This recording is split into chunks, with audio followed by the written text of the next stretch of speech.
So Interns. Interns. So, did you hear Donald Trump announce his 2024 run for presidency? Well, I mean, every trash can has its lid.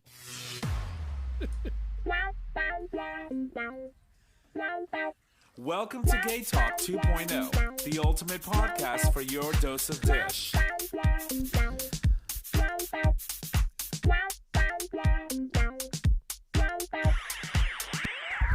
Good evening, ladies and gents, and welcome back to another episode of GayTalk 2.0, an LGBT podcast coming to you live on Digital Stream Radio, where you can access our live stream by visiting digitalstreamradio.com. That, of course, is the audio live stream. If you are a Patreon, you can actually get the video version of our show so that you can enjoy us live and in color. Anyway, my name is Tom and I am your host, and as always, I'm in the studio with my friends, starting with the first one. Hey, y'all, Nick or Trish. And J Bear, aka your boyfriend's boyfriend. And welcome you all to the dish. So we're back. We're starting a little early today. I figured we were all in studio. We were all caught up. We had everything done. I was like, y'all just want to go? Because I really don't want to sit around for another half hour and do more shots. I mean, we And could have. smoke and do Right. more shots. Yeah. and We'll be right back. No. Jay, she on fire today. No, but we are back. There's a lot of things that have happened in the last 72 hours. Lord have mercy. But first and foremost, before, we move into anything, I just want a quick roundtable. How are my boys? How are you, Mr. Nick? How you doing? I'm okay. She had a moment today. She had a camera moment today. You want to talk about that? Okay, yeah, sure. So I found out that we were invited, my job was invited to speak at ribbon cutting, but it was not me, it was my boss. Right. But he is out of country. And so I was CC'd on an email asking me to be there. And I said, oh, yeah, sure, I'll come. And then I read more of the email after I responded, and it said giving remarks. And I was like, okay. So I ended up giving remarks with like our mayor and the president of the chamber, and it was fine. It went well, but like I was just not like mentally in that place. Right. But she's famous now. Yay. It was weird. I mean, I had like 3 big like cameras pointing at me, plus like other like cameras to take photos. That doesn't count. It's no different than being in here. You do it in here every Wednesday. Yeah. So You have a camera in your face every Wednesday. Look. Let me put it right on your face. I literally walked in there and I was like, so Bruno, who works for what he Market said. New Haven, No one talks about Bruno. he was like, I looked at him, I was like, this is going to be like short. Like I'm saying like 2 paragraphs. That's it. And he was like, perfect. It needs to be short. I was like, great. Okay. And then I was about to start and I looked at him and I was like, I don't know if it's nerves or what, but I have dry mouth. And he's handed me this thing that I guess he gets at like in the toothpaste aisle. And it like helps you when you talk publicly because Right. it gives you like, Saliva starts draining. I popped that shit in my mouth. I got up there. I was like, oh my God, I didn't miss one word. Like, thank you, Bruno. Can we placebo have effect. some of that? Maybe I need to, Well, and then I was leaving work and I was like, why was I nervous? I do this all the time, but it's different when you're in front of a bunch of people, right? Right. Yeah, I think. Plus, you're also speaking in front of a bunch of people that you ordinarily don't know. And also, they made me go after the mayor. Lord have mercy. Come on. Of course. Mayor Elliker of New Haven. And you knew it was going to be televised? I think that kind of puts so, it a so I little- get up there. I'm like, thank you, mayor. Here she is. This is what I got. There she is. And how are you, Jay? Not bad. A little bruised up. Got Yes. into a little fender bender last week. Yeah, she's So- feeling it. so I'm feeling it. She's a little hurting. Yeah. She's even drinking water. Water.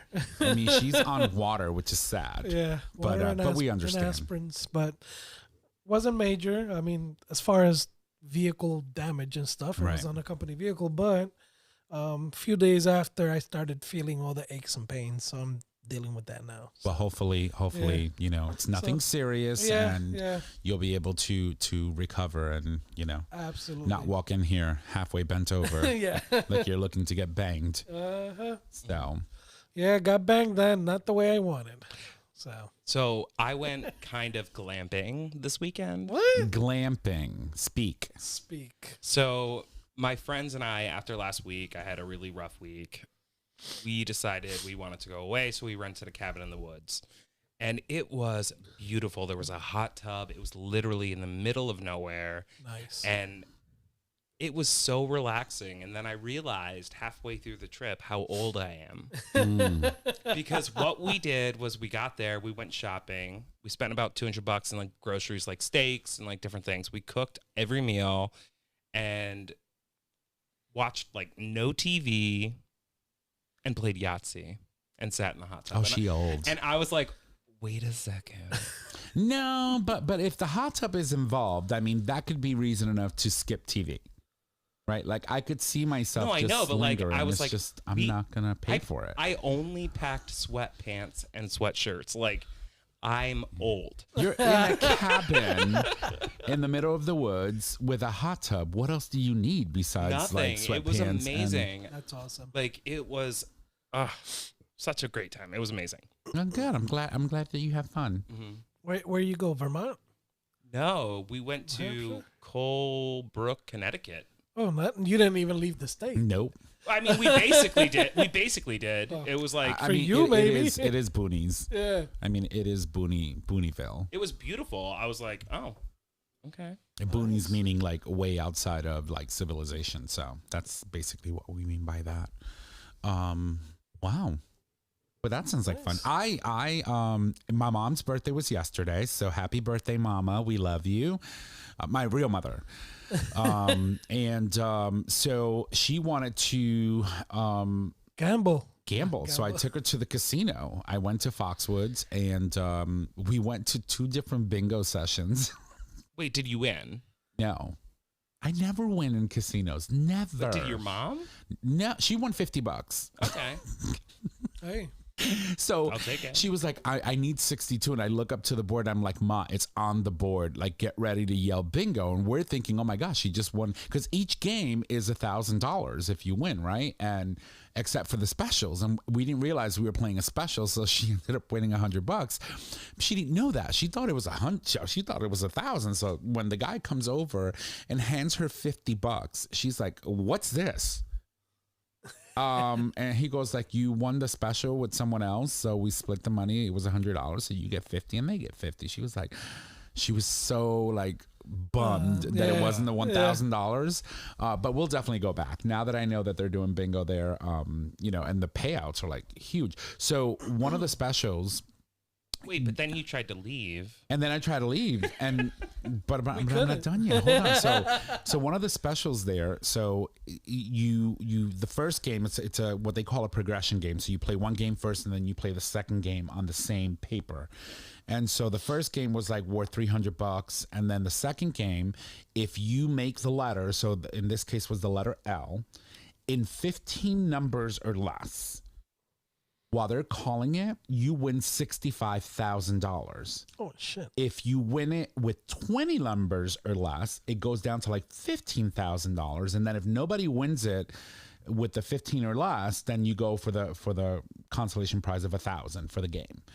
And I'm thinking to myself, like, holy shit, you can win $65,000 if you would be lucky enough to do an L with, 15 numbers or less. It was insane. And then, we go to leave. Took your card. Oh, no. I mean, she had her own. No, I'm saying, like, if you had won 15 or less, she would have been like, that's fine. Oh, no, she would have given me her card if she won because she doesn't want to put that onto her. So she's like, you pay the taxes. She ain't stupid. Okay. Mama knows. And then we went to leave. So we were in the casino from 9 o'clock in the morning till 12:30 midnight. Well, the next day, 12:30 in the morning. And then it took me an hour to find my car. I got lost in the garage. I could not find my car to save my life. I took a picture of the little sign that said, "You're here." And I went here 20 times, and 20 times I missed my car. And then I found it, and I wasn't even drinking. So that's the crazy thing. But we had fun. And then yesterday we went over, because her actual birthday was yesterday, the 15th. We went over her house. We had dinner. We, sang happy birthday and did all that stuff. And we had a good time. So that was my my week in a nutshell since our last Thursday surprise show. Sweet. Yeah. And that was pretty much it. So we have a lot to cover. We have a lot to talk about. A lot of things have happened in the past week, but most importantly, I want to talk about the fact that this week is Transgender Awareness Week, and it's leading up to Transgender Day of Remembrance, which is on Sunday the 20th. And the reason why we bring this up is obviously because the transgender community is a very, very important and integral part of our community. And the reason why we celebrate Trans Day of Remembrance is first and foremost to celebrate those transgender brothers and sisters that have died violently at the hands of individuals who just took it upon themselves to end their lives. And so, we use this awareness to bring awareness to the fact that the transgender community typically is subject to violence more so than any other part of our community that exists, within the rainbow. And so, I was thinking, okay, I know that I wanted to bring this forth and talk about it today, but I also wanted to say, okay, well, what can we do, right? What can you do if you're either, you're an ally of the community or you're a member of our community and you want to support? What are things that you can do? Mm-hmm. And so I started looking online and I found about 5 different things that as an ally or as a community member, you can do to help support, the cause and to remember those that we've lost to violence. And so the first one is, connect with your local LGBTQ plus centers and take part in any events that they may have. For us here, that would be the New Haven Pride Center. In your community, it might be called something else, but I'm sure that, in whatever area that you're in, there has to be some sort of center that's, within proximity to where you are that may be observing. And they may also be having things that are being done online. Mm-hmm. That you could, participate in and, take advantage of the fact that you could also learn something from the community. Yeah, I think it's also really important to note that there are many forms of donation, but really, if you think about it, service, voice, or gift. Share your voice, share your opinion, mm-hmm. Put it out there to your friends and family when you know if there's a center that needs support, whether it's their food pantry or their co-closet. There are a lot of homeless trans youth that mm-hmm. need support, and that includes clothing and food. So if you can't give money, but you can donate a jacket and a can of cannellini beans, it doesn't matter. Right. All of it makes a difference. It really does. Right. And then you can also donate your time. Like, there are people that would at these centers that need support and help. Right.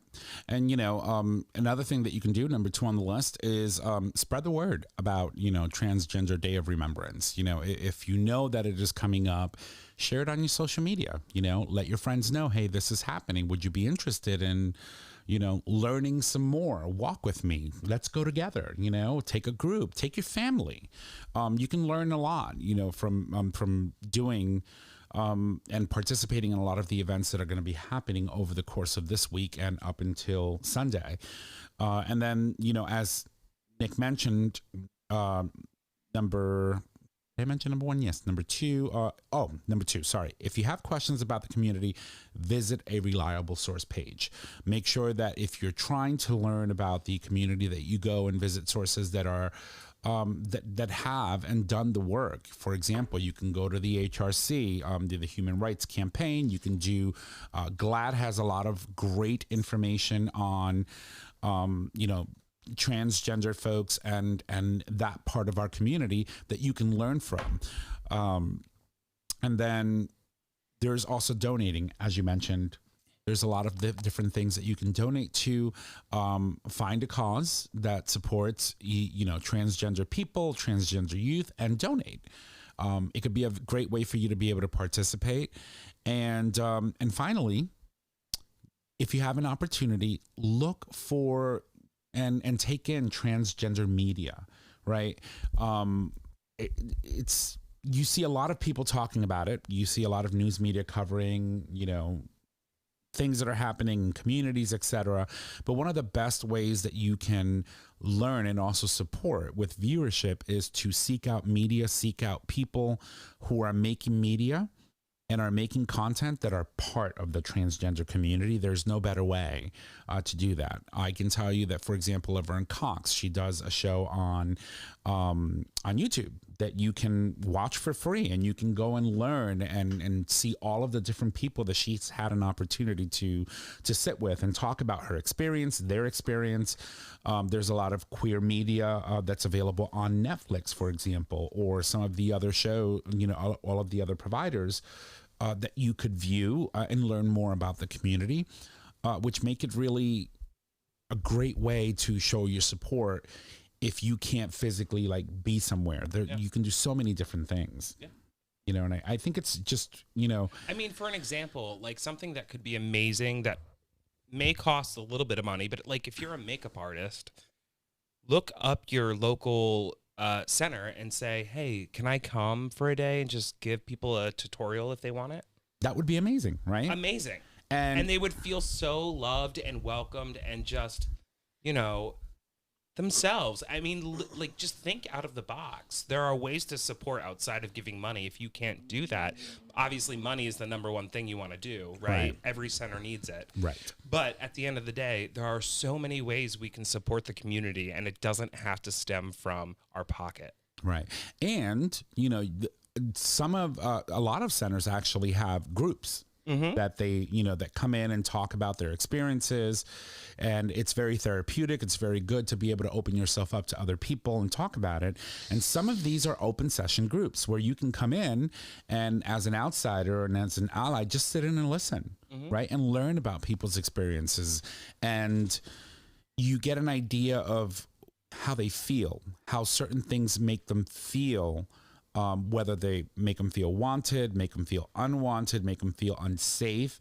And you then can take it upon yourself to make sure that you're aware of how you do things, how you say things, how you react to things, to avoid making someone feel the way that, they can if you were to do something, even if you did it, it was unintentional. Yep. You can still learn. There's so much that you can learn from that. Yeah. So I recently heard a story, and obviously everybody knows I'm on the board of the Pride Center, but it is a story of what can happen, right? Not what happened at the center, but there was a story about this trans girl who was homeless, and she was sleeping on the caseworker's floor in her office.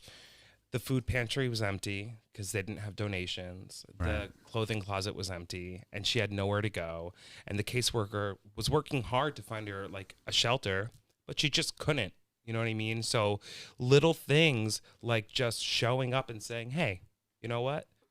Here's some food. Here's a jacket. And if you feel comfortable, why don't you stay at my place for tonight until we find somewhere for you to go? Right.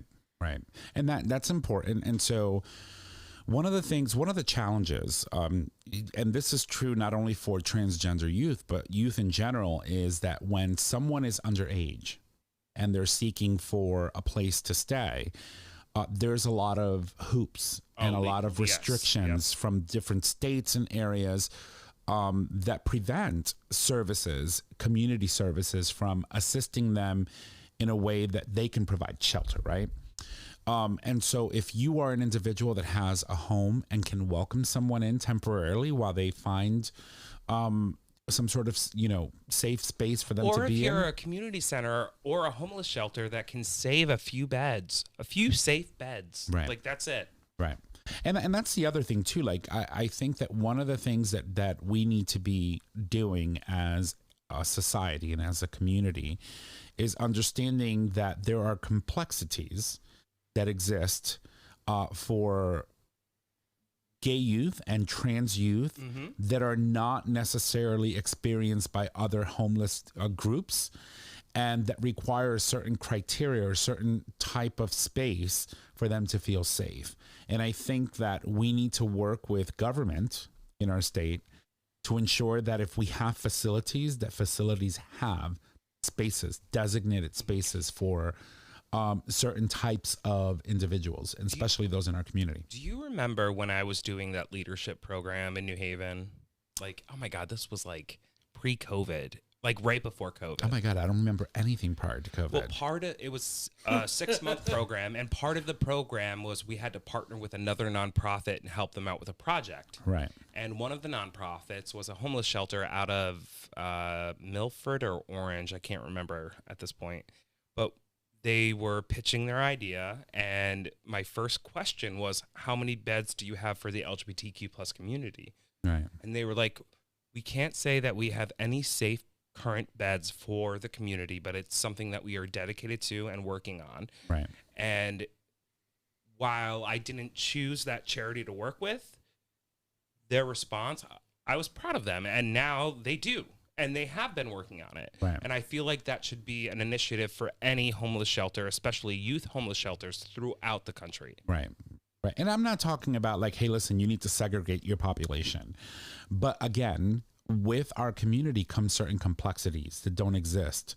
If you're providing housing, you need to provide some sort of safety network. Right. Right. So if it's not a separate room or a separate bathroom, it's, I don't know, but you have to make sure that the people that you're taking in are safe. So they want to come back. They feel like they know maybe they can build a community there. Maybe they can start taking the next steps for life there. But like, right. I mean, it's important to create a safe environment for all people. For me, it's like I've lived in shelters, right? I mean, I think I've talked about this before. My father was very abusive, my biological father, towards my mother.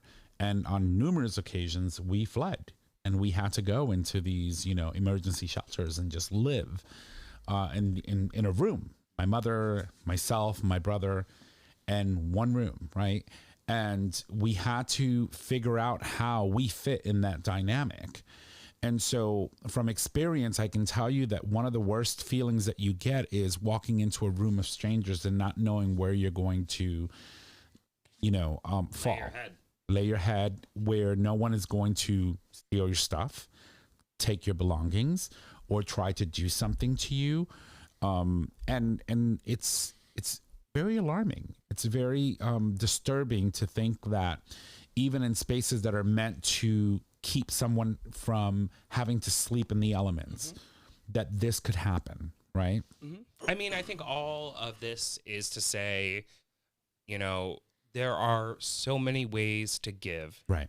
And you can choose whatever charity you want, but the trans community, the LGBTQ plus community, if you give, you don't have to just give money. Give money when you can, give your time when you can, provide a voice when you can. And honestly, all those things will make a huge difference. They will. And it's I agree. It's important. So to all of our fallen sisters in the trans community, may they rest in peace. It's something that we grapple with every day. Violence against transgender women still happens at an alarming rate.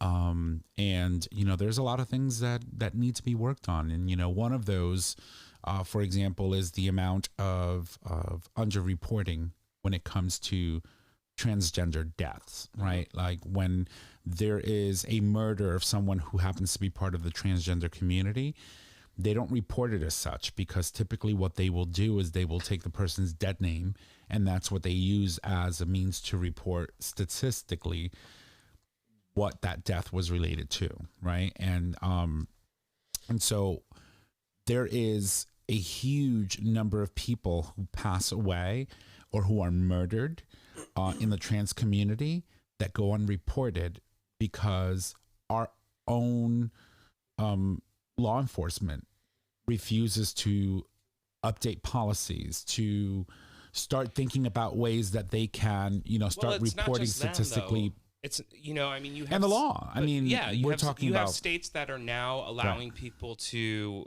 take a third gender take or regender and redefine themselves legally. And Right. when you do that, then, you know, our police force can't say, oh, no, this was Mike. It wasn't whomever. Right. You know what I mean? Like, one of the biggest issues is the fact that our states don't allow people to really identify, in some cases, who they are. And so their identification is what is tied to their social. That is what it is. Right. Their government. And the their challenges, government name. right? And the challenges that presents, you know, when you're walking through life as who you know you are now, but you can't seem to let this go, right? And everywhere you go, trying to fly on a plane, trying to, you know, get an identification, trying to show ID at a bar, that, you know, they look at your ID, I'm like, what's going on here, right? It's none of your business. Number one, there's my identification.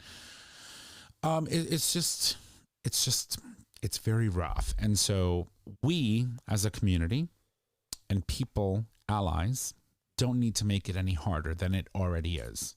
So whenever you can, help, support, donate. So, Jay, Mr. J. you were quite quiet. Jay. I know you have opinions. Always. I agreed. Being that I've worked in the social services sector and I have dealt with the community as well at one point or another, you know, everything you've said, absolutely 100%. You know, you don't have to give monetarily all the time. Volunteer some of your time, Right. even if it's just hanging out in a group. Mm-hmm. You know, you don't have to necessarily partake if you don't want to, but just showing that additional support. And if you have a special skill, you know, you could teach financial literacy. Oh my God, amazing! Yes, Financial literacy to Right. especially the youth. Mhm. A lot of us didn't learn that in school. Or you if you're a lawyer Yeah. and you feel like strongly about the center or whatever it is, go there and say, hey, can I donate Can my I donate? Yeah. legal services to Yeah. the center? Yeah, and it's, you know, and again, people think you ask for donations, they automatically assume monetarily or food Right. or clothing, which is great. Mhm. But there's a lot of other aspects that are needed, you know, and again, financial literacy, legal advice, medical advice, Yeah. you know, how to navigate the legal system, How to set up a bank account. how to set up a bank account, stuff like Right. that when you're looking at youth, you know, we didn't learn this. We didn't learn this as kids, and unless you had parents that were well, you know, that knew the system well and knew how to pass it along. Unfortunately, we don't learn. We learn the hard way. You know, I found out that as a mother, as a parent, you can put your newborn child on your credit card Yes, for them to start creating Building their building credit. their credit history. So by the time they get their first credit card, their credit score is like in the 800s, provided that the mother pays the bills, of course, yeah, or the There's parent that. pays the bills. But you can do that. yes, We didn't know that. I didn't You know know what I'm that. yeah. I See, didn't like know- yeah. My dad wouldn't have done that. He'd been like, fuck. Yeah, We'll when figure it out. when I was working at the high school, at the charter high school, part of their program, part of their requirement was a financial literacy program. Mm-hmm. The way they did that was through Monopoly, I love it. and they taught them, you know, banking, and they taught them responsibility, fiscal responsibility, and what it is to own property, and what it is to own, you know, to have to pay bills. Right. So a lot of these kids, when they went to college, they were somewhat prepared Yep.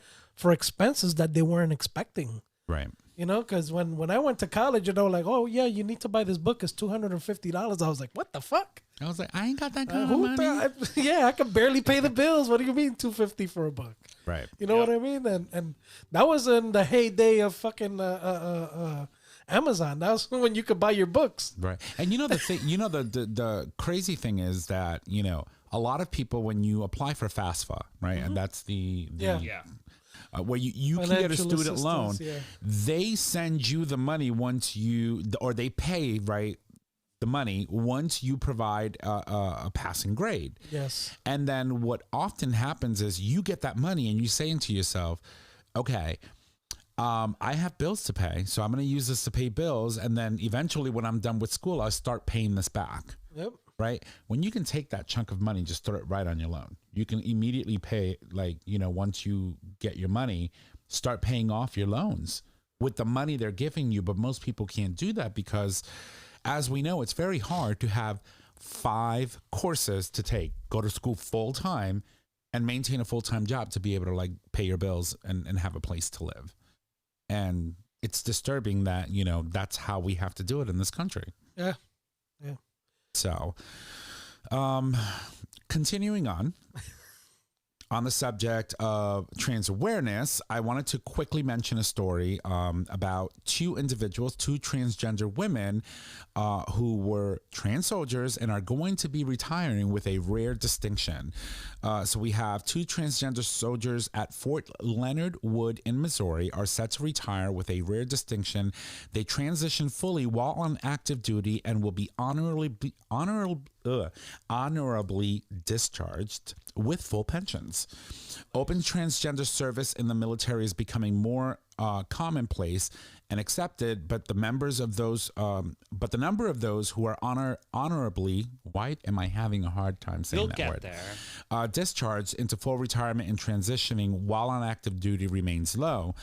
The Defense Secretary Ash Carter, who served under President Barack Obama, lifted the ban on open service by trans troops in 2016, but Dump reinstated it during his presidency, which is going to, going into effect in 2019. President Joe Biden lifted the ban shortly after taking office in 2021.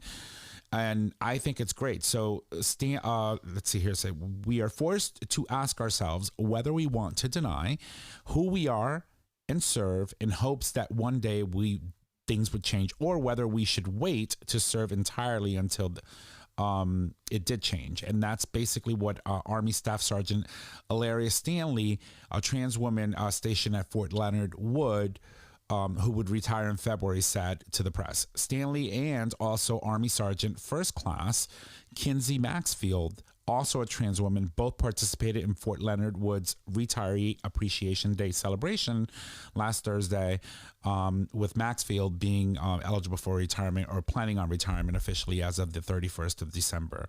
The 2 are part of a small growing group of transitioned active duty individuals that will retire with full benefits once they do. And I think it's just fantastic that, we get to see this.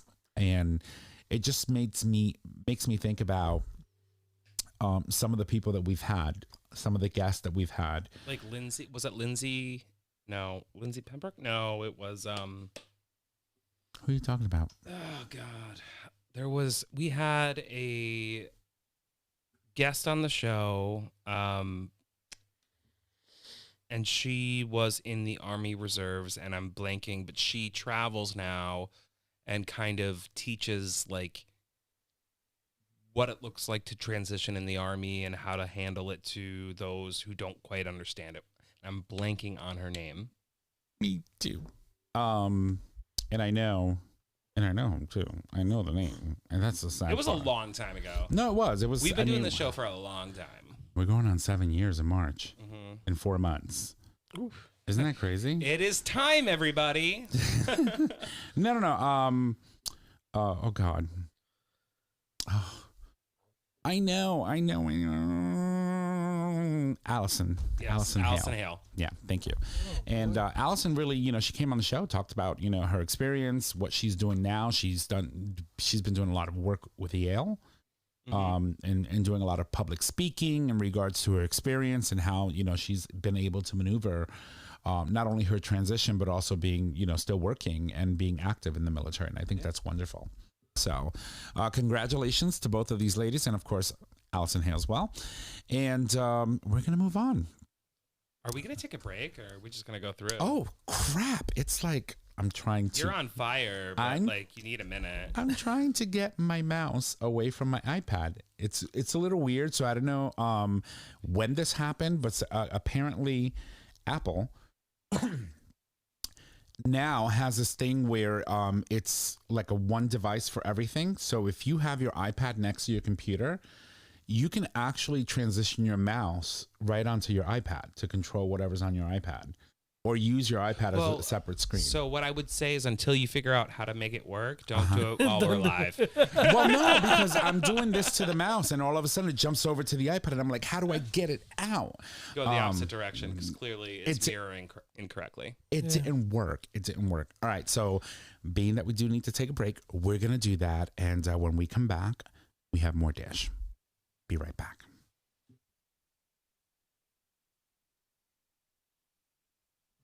All right, we are back from the break, and we're ready to jump into more Dish. So there's a lot of things, like we said, that are happening, but I'm going to toss it over to Jay because today's this next story is Jay's story. So Jay, tell us what you've got.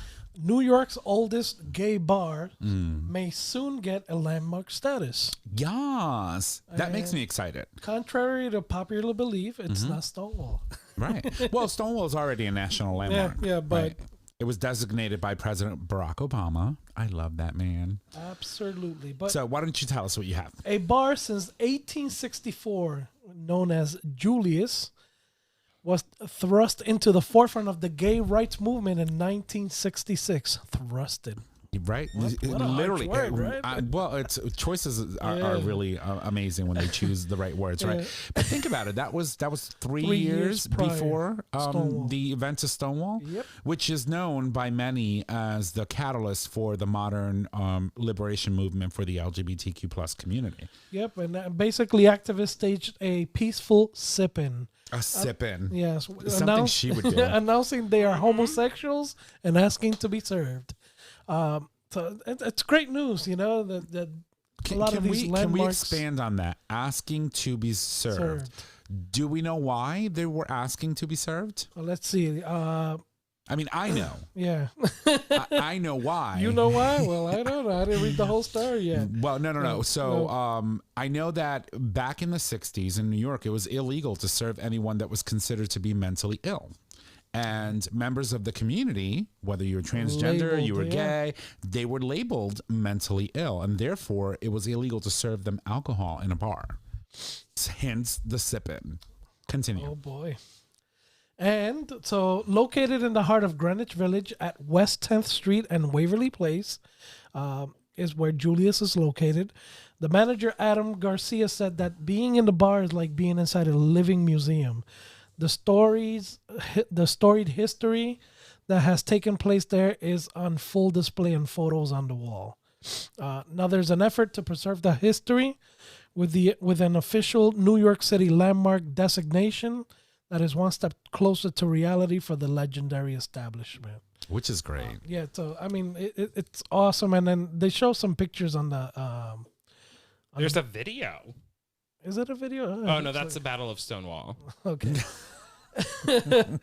No, but you know, it's good in many ways because even though we currently have states that are initiating or introducing bills and legislation at the state levels that are, you know, pushing back on LGBTQ plus rights, pushing back on trans rights, pushing back on so many things, to see that, you know, we still have a movement that is pushing to recognize who we are as a community and recognize our safe spaces. These were places that we would go to. I mean, I didn't go there in the 1860s. I wasn't even a sperm. I was there.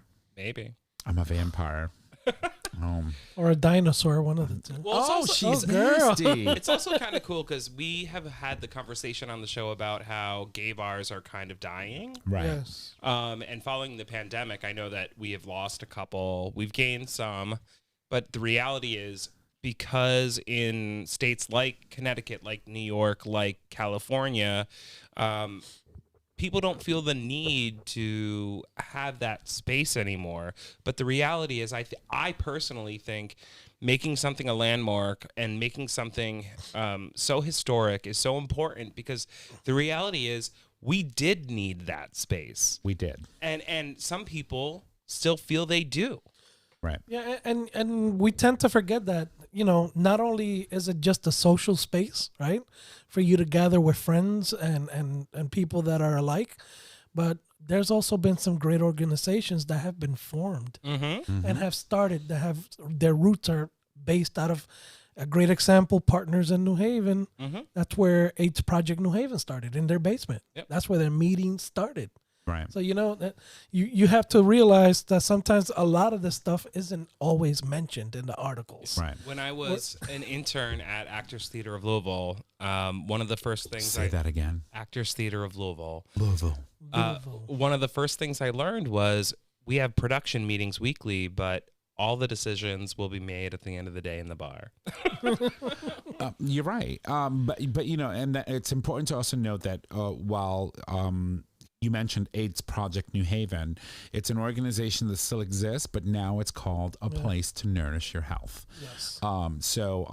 We've seen transitions, we've seen changes in names, etc. But these great organizations that have done fantastic work in our community still exist, and it's amazing. I did not know that APNH or AIDS Project New Haven, as it was known then, started in the basement of Partners. Yeah, that's why their meetings first started. So that's crazy. It's stuff like that. That read the again, you go to these bars, you hang out there for 10, 15, 20 years, and you don't hear this stuff until years later. Mm-hmm. And again, we're talking 1966, 1864. She's a local leader now. Local leader. So, oh boy. So very quickly before we expand more on this story, we were talking about earlier the fact that she was on TV and she was, doing this ribbon cutting and blah, whatnot. And a friend of mine just sent me a text message and said, "Oh my God, she's famous. She's on TV." And then, so here is Nick. I mean, you guys can't see the picture, but I can. And then the caption at the bottom says, "News at 6 p.m." So, we're still recording while she's becoming news. It says, "Local leaders on hand to celebrate the opening of the Luke Brasserie restaurant in New Haven." And she's famous now. But anyway, she's a local leader, but she's the fattest one in the picture. Not at all. You're so detrimental to yourself. It's my face. They say the camera adds on weight. Yeah, well, it definitely did. Yeah, that's not you. It's the camera. That's why you have a permanent filter. That's all right. I'll inform them about Facetune.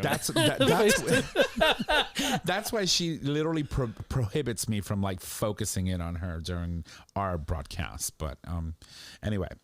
We were talking. Yeah. But again, it's great. Landmarks like this that who knows how many organizations or how many people even met there. Right. Just to get those ideas out and get these grassroots organizations started back then. And we're talking 1800s and 1900s, where the laws back then were very, very strict. And again. You weren't met with kind words. Right. You weren't asked to leave. You were beat the hell out of the with establishment. police batons and and bats. Yeah, exactly. Right. So it states here that the city's Landmarks and Preservation Committee held a public hearing on Monday, where many spoke about why the Greenwich Village main stage should be recognized. Right. For now, the bar waits for Adam as an already planned. But Adam is already planning the celebration. Right. I just think that the entire Greenwich Village, at least the West Greenwich Village, should just be a national landmark. The whole thing. Mm-hmm. I mean, it has been paint it rainbow down to the pier. Let's to the pier. All of it, every single nook and cranny. I mean, let's take the Castro in San Francisco, and let's take the Greenwich Village in New York, and just declare them national monuments. The whole thing. And then that makes it so that everyone that lives in the Greenwich Village that owns property there are now tax exempt because it's a national monument. Obviously, you can't make changes to your buildings unless you go through a commissioning or a zoning board, but that's the trade-off. But it would be great, don't you think? Can you imagine the whole Greenwich Village being a national monument? I'm still dealing with being a local leader. Oh, I can't with him. I can't. No, but that's wonderful news. That's awesome news. And it's places that like this that that aren't always in the limelight, that aren't always in the news, that also need recognition. I want to go to Julius now. Shall we have a road trip, girls? Yeah, absolutely. We should go into the city. It's been a while. Well, no, not for me, but for you. Yeah, no, it's been a long time. The last time you guys were in the city, you saw boobs, and they weren't mine. Yes. But they were also not, they were lesbian boobs. So. Jess Brannis. Oh my God, I love Jess. All right, so we've got one more thing that we want to cover to you today, and it was actually breaking news today. So we know that the House of Representatives, currently under control by Nancy Pelosi. That's not going to be the case in January. She's still the Speaker of the House, at least until the end of December. They had passed legislation which was called it was called the Respect for Marriage Act. And basically what it is it's legislation that was passed in the House to protect marriage for same-sex couples and couples in interracial marriages. That was the language that was used to develop this particular legislation, and it was passed in the House, and then it was supposed to go to the Senate, and where this type of legislation would require 60 votes.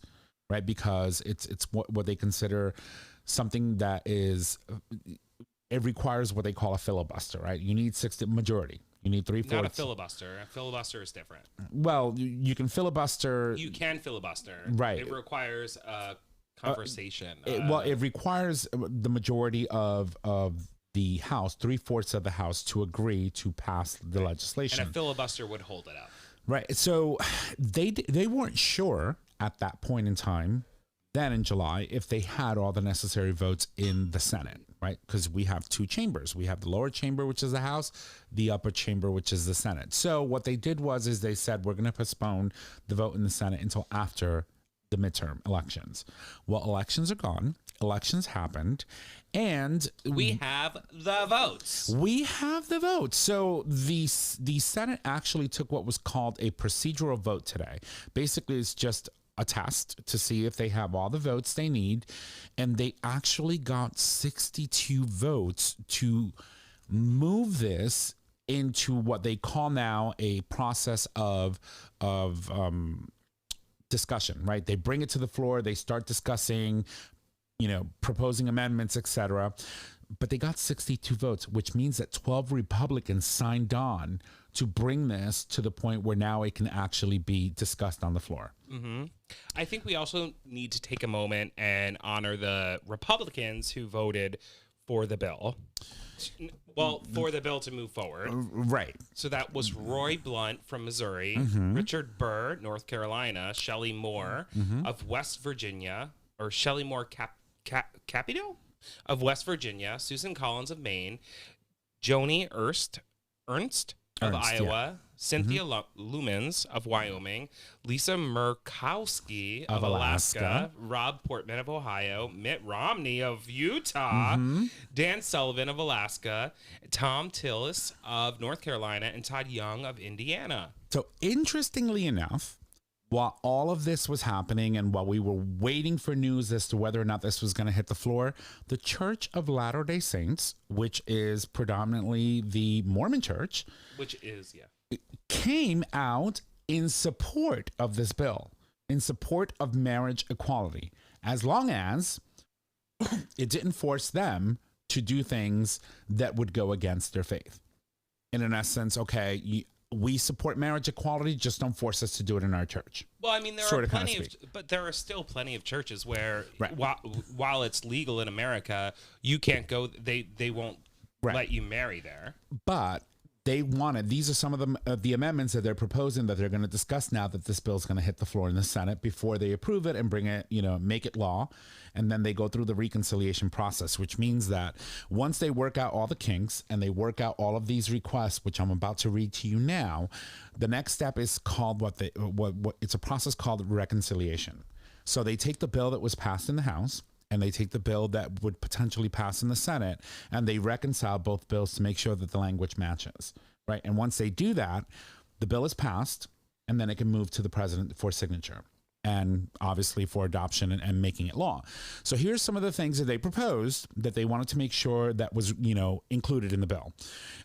It would need to protect all religious liberties and conscience protections under constitutional and federal law for, religious institutions. It would also have to make sure that nonprofit religious organizations wouldn't have to be required to provide services, facilities, or goods for celebration of these marriages. It would protect the tax-exempt status for religious groups not affected by this legislation for refusing to provide services to same-sex couples or couples that happen to be interracial. And it also says federal government would not require to recognize polygamous marriages. So, for example, in certain cultures, you can have one or two more than two spouses. So some of the language that is being requested to be introduced into this bill is that polygamy would not be something that they would sanction from a lawful perspective. They still would want to make sure that that remains unlawful. It's a small price to pay, and I think that's what got these 12 senators on board to bring this bill to the floor. But this is amazing news. The fact that all we have to do now is let this play out on the floor, let them have their little discussions. And hope. They vote, and before you know it, we have a bill on the president's desk for signature to make it law. And that circumvents all of this conversation that we've been having about the impending doom on marriage equality and the decision that was made at the Supreme Court, because it was decided on the same principles and merits that Roe v. Wade was. And we already have a justice that openly said, marriage equality, the right to contraception, all of these should have been something that the court should have never decided or had an opinion on. And so we know that if someone would sue, and eventually one of these cases ended up at the Supreme Court, they would rule to overrule marriage equality, and not have the court be the deciding factor in forcing states to make them accept the fact that marriage equality currently is the law of the land. This would make it a legislative win for members of our community. You all right over there, girl? Sorry. So now that we have that news, how do you feel about that? I mean, I feel good. We've been talking about it ever since Roe v. Wade. How the Senate and the House need to make it law, and the fact that they can potentially do it because it wasn't a red wave, it was a rainbow wave, is pretty amazing. Pretty excited. What do they call it? The lavender wave? No, lavender ceiling. Lavender ceiling. I'm calling it the rainbow wave. Okay. Because it wasn't a red wave like we thought it was going to be. So we had a lot of people break the lavender ceiling. Right. And we had a rainbow wave. Right. Nice. And, I just want to point out that in nature, rainbows, waves aren't red. But also, too, hearing a representative or senator from Ohio say we've shown here through this legislation that these rights can coexist. Religious freedom on one hand and LGBTQ plus rights on the other hand. It is my hope that with these changes that we have made today, we have all now agreed to and can pass this legislation, which is just amazing to just hear a Republican from Ohio almost. It sounds like they're trying to work together for at least human rights. Although they're still assholes. Oh, yeah, 100%. Yeah. There always will be. I mean, I'm conflicted with Susan Collins because, this bitch wanted to take our fucking, healthcare away for people on the Affordable Care Act. And if it wasn't for John McCain,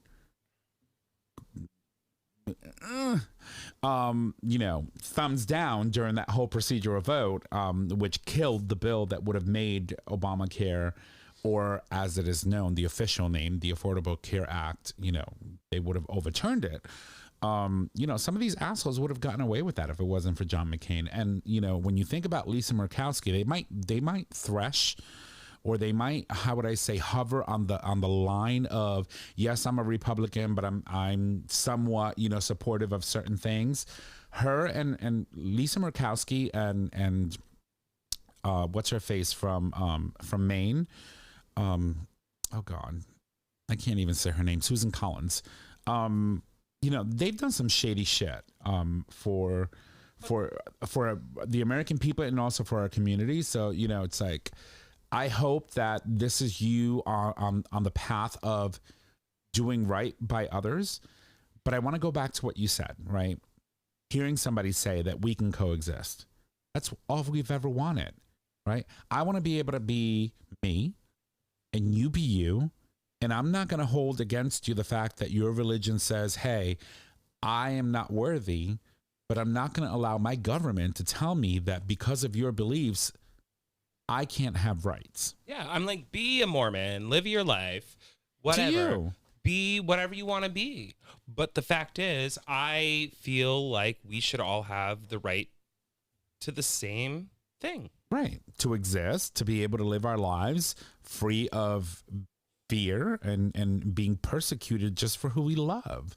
And what's actually kind of crazy, it's like, if you think about it, it's like taking the devil's hand a little bit when it comes to the Mormon church, mainly because if they adopt the amendments, the money that the church would then provide to certain individuals would probably be significant. I'm sure.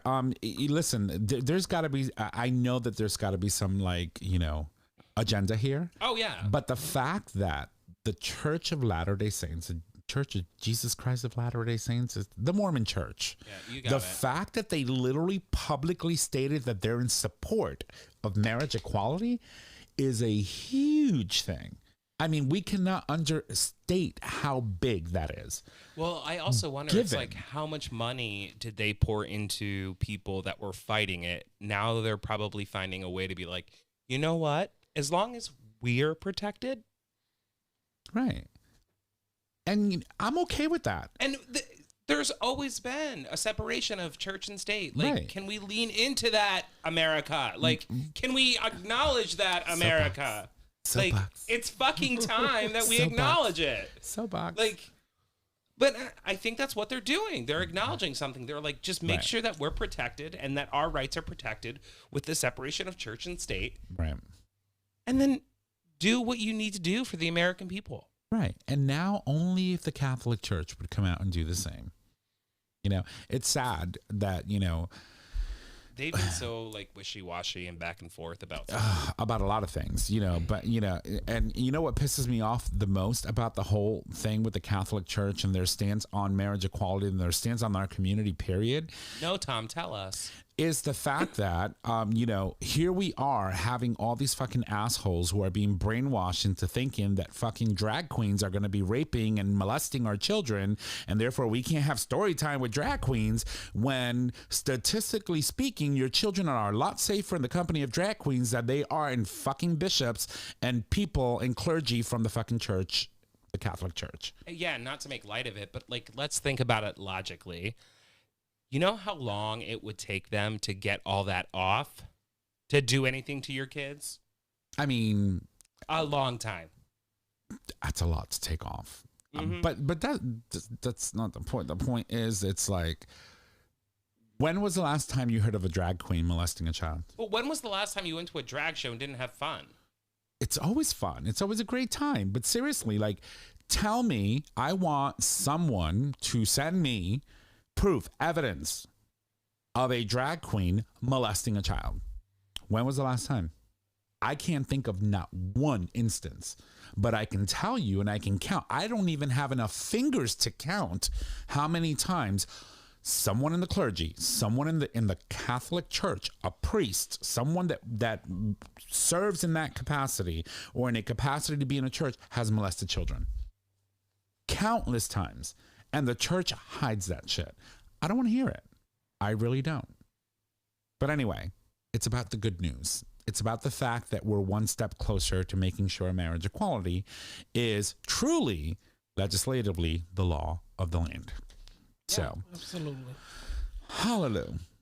You all right over there, Jay? Yes, I just wanted to Expand. no, not expand. This is a different story, but Oh, but she's got something. a story that you brought up last show, and it wasn't even a story. Right. It was a statement you made, and I just wanted to thank you for terminating your Twitter accounts, because I'm actually reading recently, Elon Musk joins an anti-LGBTQ plus libs of TikTok to mock one of their fired employees. Yeah.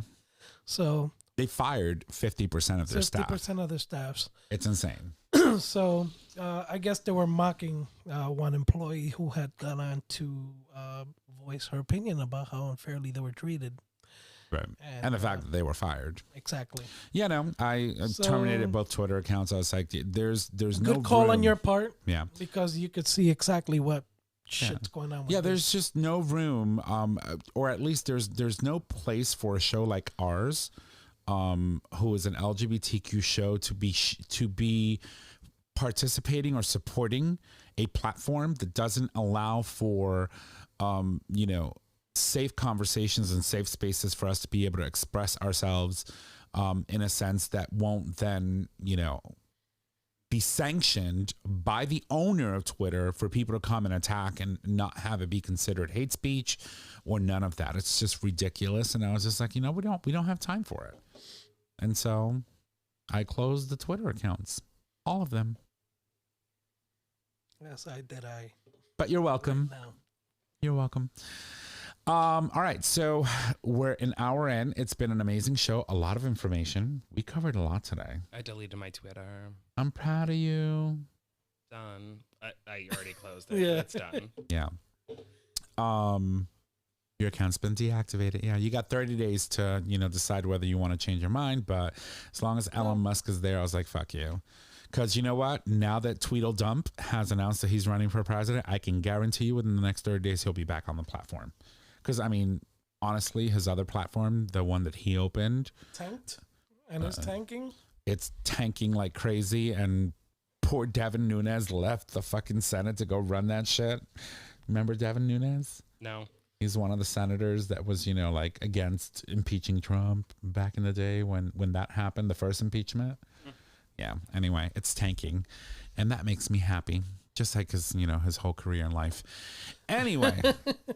I think we should wrap it up. So I'm going to toss it over to my good friend Trish over here, aka Nick, aka local leader, to give us Mama Kim's Minute.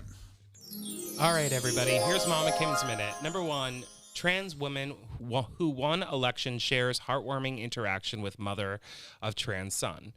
Number 2, Tina Nieto wins a divisive victory as the next Words are important. Not divisive. Monterey County Sheriff. Decisive. Got it. Number 3, 4 Supreme Court justices attended a celebration of a powerful anti-LGBTQ legal group. I wonder who those could be. Let me see. Amy Coney Barrett. I'm pretty sure that, what's his name, Clarence Thomas was there. I am pretty sure that Neil Gorsuch was there. And who's the other asshole that overturned? Brett Kavanaugh. Brett Kavanaugh and one more. There's one more because remember, there's 5 of them. There's one more. Alito? Alito, thank you. Fuck you, all of you. Every single one of you.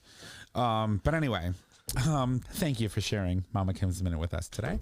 Yes. I'm going to toss it over to our homeboy. All right. On this day. Oh, no, that's the wrong boy, song. wrong guy. Oh, boy. It should be the grinder sound. It should be. It should be the grinder sound. Get it, boy. I can't dance too much. I'm still hurting. So on this day in gay history, brought to you by GayTalk 2.0. Are you sure about that? The ultimate and only LGBTQ podcast that's bringing you all your Don't info. say only because that's not true. And only, yeah. We're the only crazy ones. No, actually, yeah. no, that's not true either. No. We're the only messy ones. Only messy ones. That's true. So we bring to you on this day in gay history. November 6th, 1502 in Italy. She went deep. She went deep. Sandro Botticelli accused of sodomy. A summary of the charge in the Florentine archives simply reads, Botticelli keeps a boy. I keep a lot of things. The charges against the Italian painter are eventually dropped. So, booyah! Oh my God, that's too Maybe funny. that's your boyfriend's boyfriend. yeah, he keeps a boy. Booty Shelley. Booty Shelley, that's his boy. Botticelli. Botticelli. Botticelli. All right. Well, ladies and gents, if you love the show, make sure that you go subscribe, rate, and review on your favorite podcasting service. By doing so, you get the latest and greatest of our show delivered right to your web browser or your favorite device as soon as our episodes are published.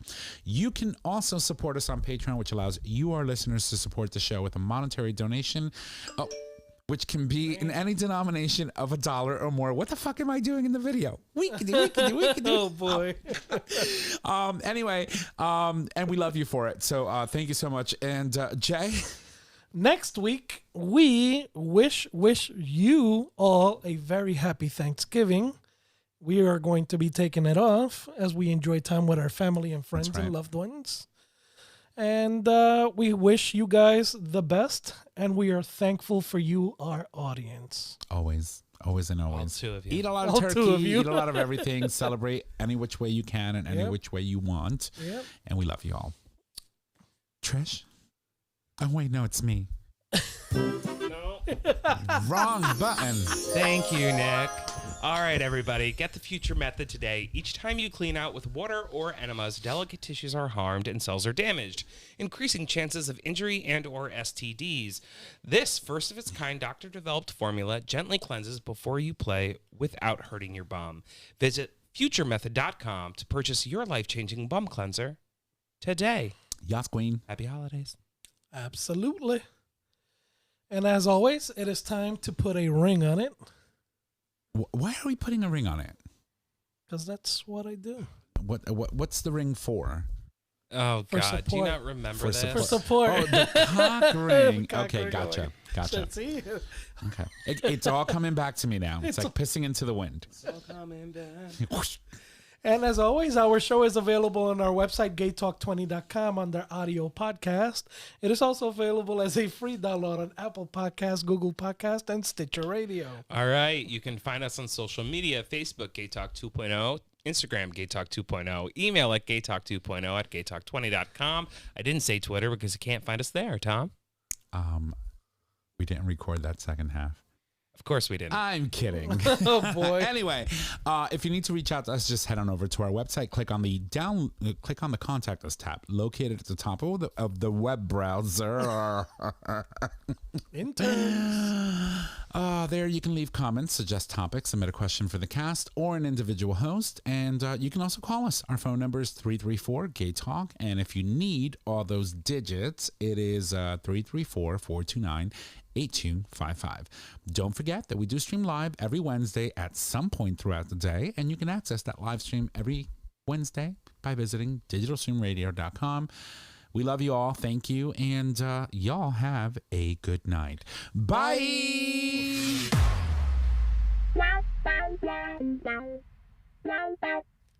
Thank you for listening to this episode of Gay Talk 2.0. Tune in next time for more dish.